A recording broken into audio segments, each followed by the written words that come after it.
Hello everyone, welcome to CS Gyan Sagar. Myself Sonika here. In this video we will discuss about UGC NET PYQs June 2018. Video start करते हैं. Question number first है, इन RDBMS which type of join returns all rows that satisfy the join condition. join क्या होती है? join होती है records from two or more tables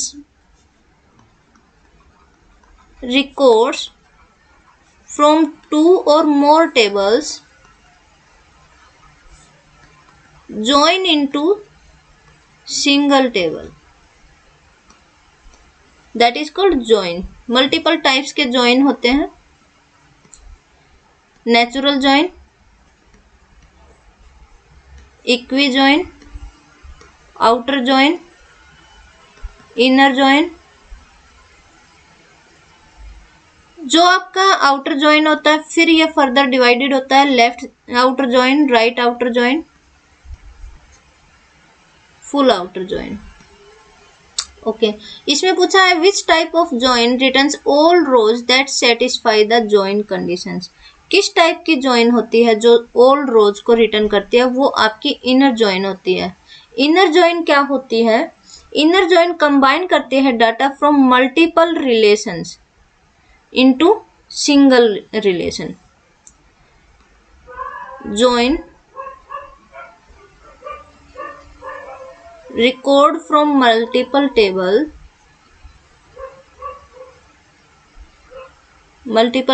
or multiple relation into single relation.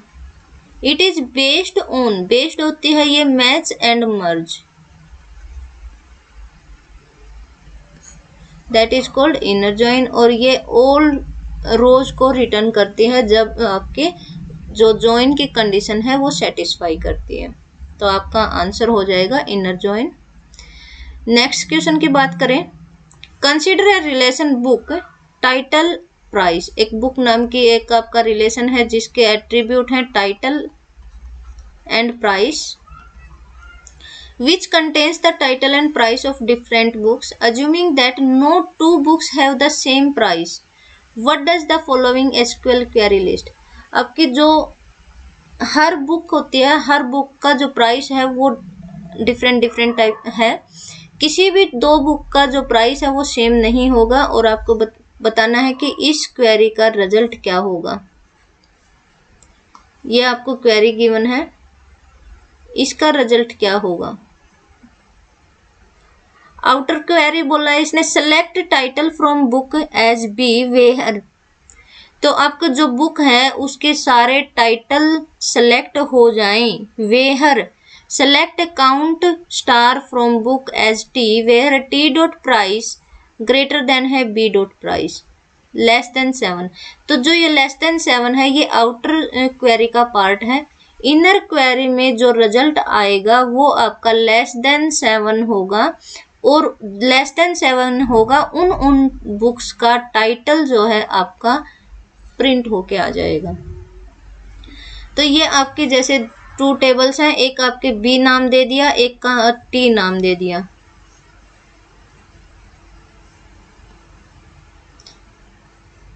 इसमें title है, price है, title price ABCD इस type से हैं आपके 10 20 30 40 इस टाइप से करके ABCD 10 20 30 40 इस टाइप से करके ऐसे आपके टेबल्स हैं. तो उनके टाइटल सेलेक्ट करने हैं. Select count from book as T where T dot price greater than है बी डॉट प्राइस. जब टेबल बी में जो टेबल टी का जो प्राइस है वो आपकी टेबल बी के प्राइस से ग्रेटर देन है. वो कितने ग्रेटर देन है? 0 भी हो सकता है, 1 2 3 4 5 6 यहाँ तक के लेस देन 7. सिर्फ आपको लेस देन 7 तक देखना है. तो वो आपके 0 भी हो सकता है. मीन्स 0 मतलब मोस्ट एक्सपेंसिव बुक जो है वो वाली. अगर 1 आपका आता है तो मतलब second most expensive book, third most expensive book, fourth, fifth, six, seventh, मतलब 7 मोस्ट एक्सपेंसिव बुक जो है वो आपका यहाँ होगा और उन बुक्स का टाइटल आपका प्रिंट होके आ जाएगा। ये क्वेरी ये कहती है। तो जो 7 मोस्ट एक्सपेंसिव बुक्स हैं उनका टाइटल प्रिंट होके रिटर्न होके आ जाएगा, तो आपका ये वाला आंसर हो जाएगा। नेक्स्ट क्वेश्चन में कहता है in a hierarchical database a hashing function is used to locate the. जो आपका हियरार्चिकल डाटाबेस होता है ये ट्री बेस्ड होता है, ट्री बेस्ड डाटा स्ट्रक्चर होता है ये। जब भी आपकी कोई सर्चिंग करते हो तो आप रूट से स्टार्टिंग करते हो, जो रूट से शुरू करते हो। जो हैशिंग होती है, हैशिंग आपकी मैथमेटिकल बेस्ड होती है।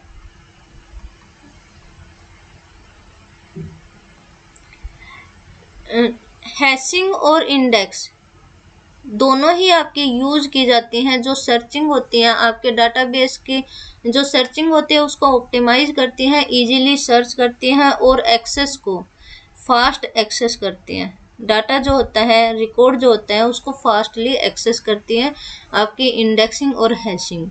तो हैशिंग जो फंक्शंस है ये यूज करता है to locate the root of the relation in the hierarchical database. Relations produced from ER model. ER model आपका होता है entity relationship model. Will always be in first NF. जो आपका एंटिटी रिलेशनशिप मॉडल होता है वो हमेशा आपका फर्स्ट एनएफ में होता है। फर्स्ट एनएफ में आपकी एटॉमिक वैल्यूज होती हैं। तो ये आपका आंसर हो जाएगा। नेक्स्ट पे चलते हैं। Consider the following schedules involving 2 transactions S1 and S2। Which one of the following statement is correct with respect to the above. आपकी 2 ट्रांजेक्शन गिवन होती हैं और इनके बीच में बताना है आपको कि कौन सा करेक्ट है, ऑप्शन आपका कौन सा करेक्ट है। तो हम बात करते हैं पहले S1 ट्रांजेक्शन के बारे में, जिसमें आपके गिवन है 2 ट्रांजेक्शन। जब भी आप ग्राफ ड्रॉ करते हो 2 शेड्यूल का, तो वो आपका होता है, एक होता है if precedence graph contains cycle. 2 चीजें होती हैं आपकी कॉन्फ्लिक्ट सीरियलाइजेबल के ऊपर। इफ प्रीसीडेंस कंटेन्स साइकिल, अगर आपका साइकिल बनता है then schedule will not be conflict. Schedule will not be conflict. Second क्या कहता है, if graph does not contain cycle, does not contains cycle then schedule will be conflict, will be conflict। अगर cycle बनती है तो conflict नहीं होगा और अगर साइकिल नहीं बनती है तो कॉन्फ्लिक्ट होगा। ठीक है, अब हम बात करते हैं S1 के बारे में।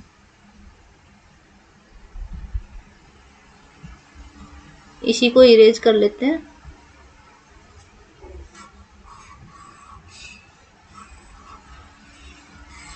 S1 क्या कहता है, इस जो आपकी कॉन्फ्लिक्ट ऑपरेशंस होती हैं पहले उनके बारे में बात करते हैं। कॉन्फ्लिक्ट ऑपरेशन आपकी जो होती हैं वो 3 ऑपरेशंस होते हैं। एक तो आपके डिफरेंट ट्रांजैक्शन हो, सेम डाटा आइटम हो, और थर्ड होता है एटलीस्ट 1 ऑपरेशन आपके राइट ऑपरेशन हो, तो आपकी कॉन्फ्लिक्ट ऑपरेशंस परफॉर्म होती हैं। अब हम बात करते हैं S1 ऑपरेशन के ऊपर।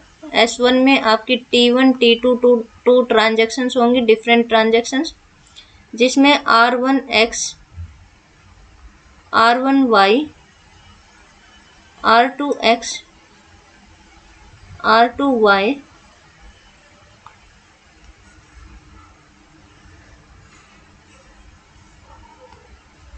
R2Y, W2Y और W1X। डिफरेंट ट्रांजैक्शन पे करना है हमें T1, T2 और सेम डाटा आइटम। तो रीड X है तो इधर राइट X देखना होगा, नहीं है। रीड Y है तो राइट Y, मतलब ये वाला हो जाएगा। तो T1 से T2 जाता है, रीड X से राइट X, ये हो जाएगा आपका T2 से T1। मीन्स आपका साइकिल बनता है। साइकिल बनता है तो जो आपका S1 ट्रांजैक्शन है ये नॉन कॉन्फ्लिक्ट सीरियलाइजेबल होगा।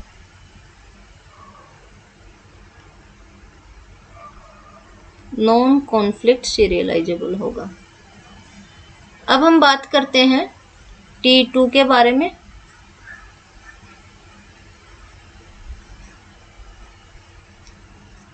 T2 भी आपका इसी टाइप से होगा। S2 के बारे में बात करें, S2 में क्या है आपका R1X, R2X, R2Y, W2Y, R1Y, W1X।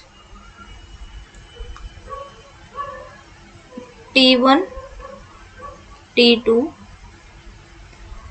Read X, right X दूसरी ट्रांजैक्शन में नहीं है। Read X, right X, T2 से T1।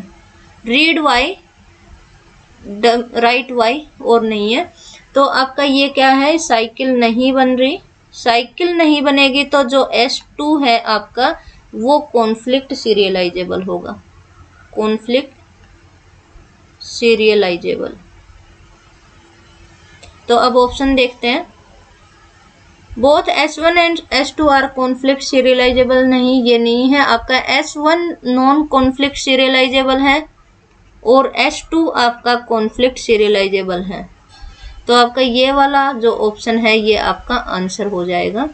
S1 is not conflict serialisable and S2 is conflict serialisable. Next question की बात करते हैं। For a database relation R ABCD where the domains of ABCD include only atomic values, atomic values है, it means आपका relation जो है first NF में तो होगा। And only the following functional dependencies and those that can be inferred from that whole sorry, A to C, B to D। सबसे पहले हम कैंडिडेट की निकालते हैं। कैंडिडेट की निकालने के लिए हम एसेंशियल एट्रीब्यूट लेते हैं जो आपके लेफ्ट साइड में नहीं है फंक्शनल डिपेंडेंसी के।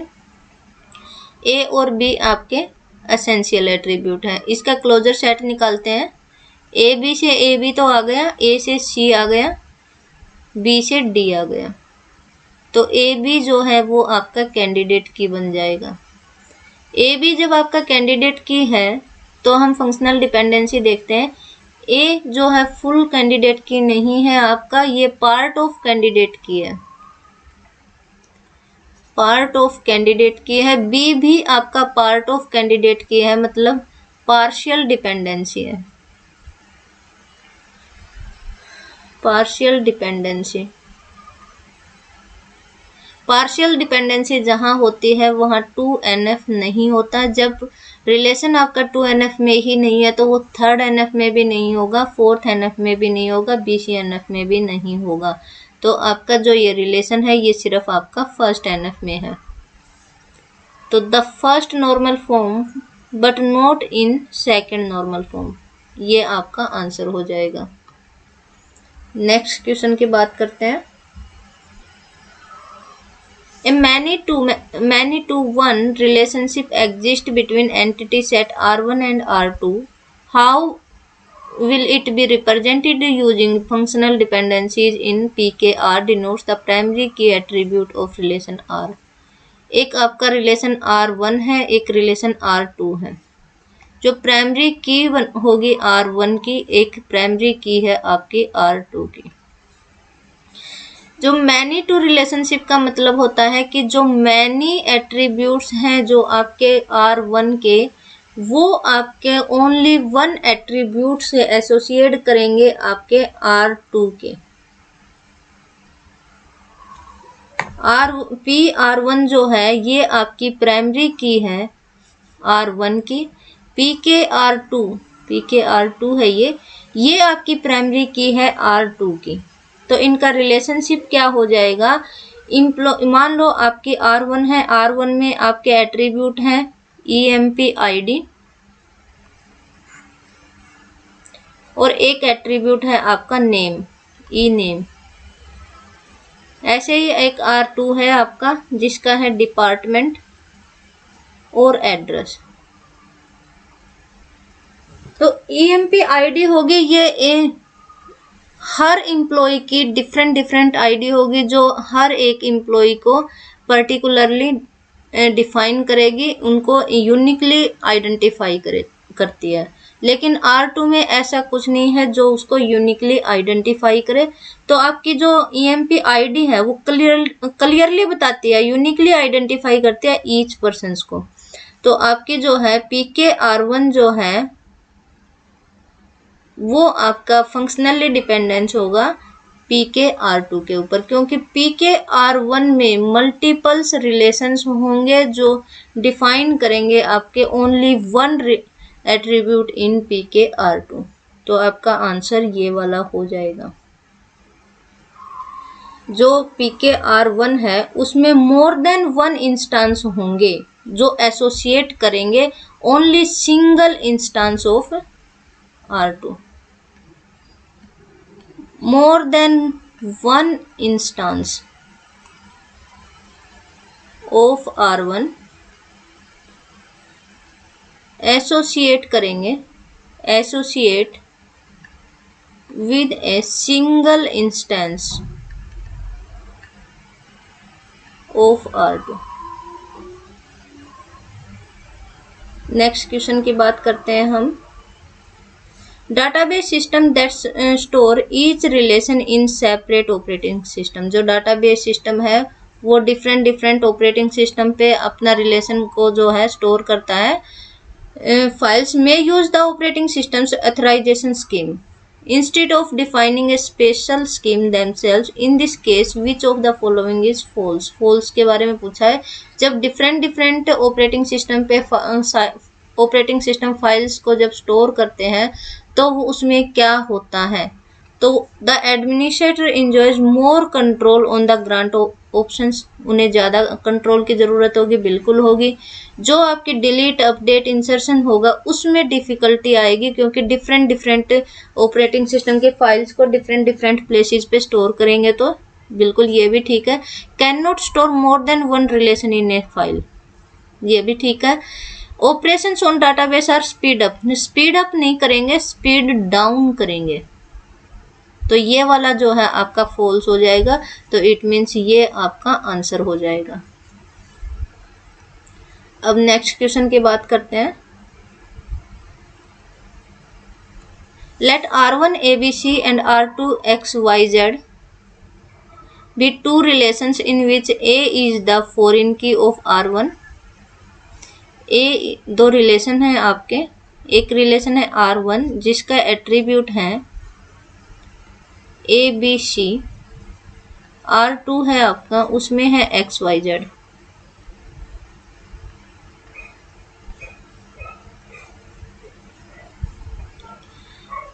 A is the foreign key of R1 that refers to the primary key of R2। Consider the following 4 options।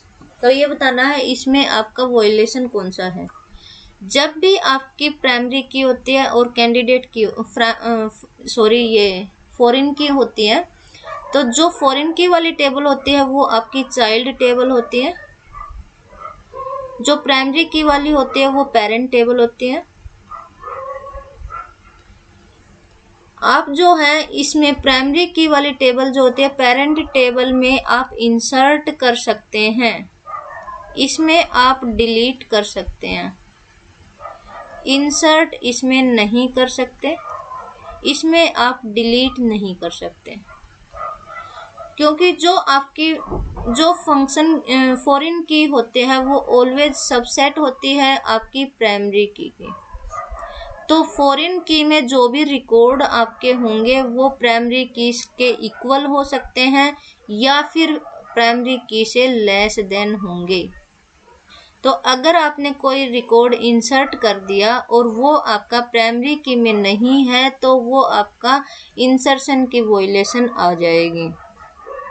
और अगर आपने प्राइमरी की में से कोई रिकॉर्ड डिलीट कर दिया और वो आपका फॉरेन की में भी है तो आपके डिलीशन की वॉयलेशन इसमें आ जाएगी। इसलिए आप प्राइमरी की वाली टेबल में, पेरेंट टेबल में इंसर्ट कर सकते हो, डिलीट नहीं कर सकते, और फॉरेन की वाली टेबल में आप डिलीट कर सकते हो, इंसर्ट नहीं कर सकते। इंसर्ट करोगे तो पहले आपको प्राइमरी की वाली में भी इंसर्ट करना पड़ेगा।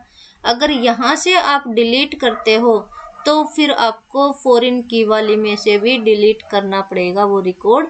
तो आप क्या कर सकते हो, R1 में आप डिलीट कर सकते हो, इंसर्ट नहीं कर सकते, ये वॉयलेशन क्रिएट करेगा।